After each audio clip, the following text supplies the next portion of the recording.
ঢাকা বিশ্ববিদ্যালয়ের ডাকসু নির্বাচনে চমকপ্রদ ফলাফল, শিবির সমর্থিত জোটের ভূমিধস জয় আর ছাত্রদলের ভরাডুবি।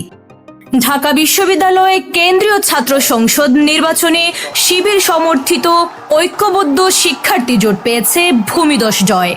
ভিপি, জিএস এবং এজিএস এই 3 শীর্ষ পদ সহ প্রায় সব পটিতেই বিজয়ী হয়েছে এই জোট। ভিপি পদে জয়ী হয়েছেন ছাত্র শিবিরের প্রার্থী মোহাম্মদ আবু সাদিক কায়েম। তিনি পেয়েছেন 14,042 ভোট। তার নিকটতম প্রতিদ্বন্দ্বী ছাত্রদল সমর্থিত প্রার্থী আবিদুল ইসলাম খান পেয়েছেন 5,708 ভোট। জিএস পদে বিজয়ী হয়েছেন এসএম ফরহাদ।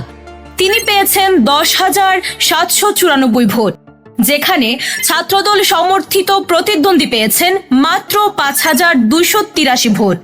এজিএস পদে জয় পেয়েছেন মহিউদ্দিন খান। তার প্রাপ্ত ভোট 11,772, যা ছাত্রদল সমর্থিত প্রতিদ্বন্দ্বীর প্রায় দ্বিগুণ।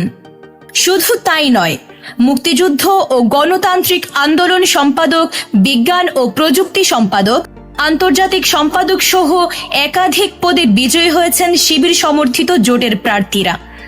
তবে কিছু পদে স্বতন্ত্র প্রার্থীরাও জয় পেয়েছেন, যেমন সাহিত্য সম্পাদক হয়েছেন মুসাদ্দিক আলী, গবেষণা সম্পাদক হয়েছেন সানজিদ আহমেদ তন্নি, আর সমাজসেবা সম্পাদক হয়েছেন জুবাইর বিন নেসারি। মোট 28টি পদের মধ্যে বেশিরভাগই শিবির সমর্থিত জোট দখল করলেও কয়েকজন স্বতন্ত্র প্রার্থী আলোচনায় এসেছেন। এদিকে ফলাফল প্রকাশের পর পরাজিত প্রার্থীরা কারচুপির অভিযোগ তুলে ফলাফল প্রত্যাখ্যান করেছেন। বিশেষ করে ছাত্রদল সমর্থিত ভিপি প্রার্থী আবিদুল ইসলাম বলেছেন, এটি ছিল পরিকল্পিত প্রহসন। অন্যদিকে বিজয়ী ভিপি প্রার্থী সাদিক কায়েম অভিযোগ করেছেন, ভোট গ্রহণ চলাকালেও প্রশাসন ছাত্রদলকে সুবিধা দিয়েছে।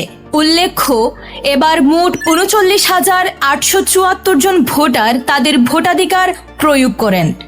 28টি পদে প্রতিদ্বন্দ্বিতা করেছেন 471 জন প্রার্থী। ডাকসু নির্বাচনে শিবির সমর্থিত জোটের এই ভূমিধস জয় নতুন আলোচনার জন্ম দিয়েছে।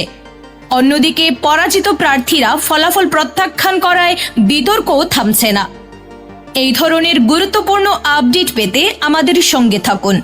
BGN TV 24, সংবাদ যেখানে, বিশ্বস্ততা সেখানে।